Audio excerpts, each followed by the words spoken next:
Амгинская центральная библиотека присоединилась к ежегодной всероссийской акции «Библионочь-2024». Читатели и гости села приняли активное участие в насыщенной программе. Это выставка, продажа якутских национальных платьев, продажа рассады, цветов и семян, презентация дегустации амгинского чая и различных мастер-классов.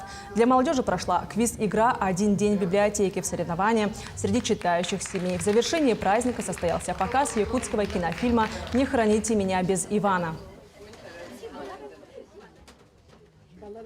Приучение к чтению, привлечение читателей, и чтобы чтение было настоящим культом среди наших жителей, чтобы они по своим интересам здесь бы позанимались во множестве мастер-классов, которые проводят умельцы нашего улуса.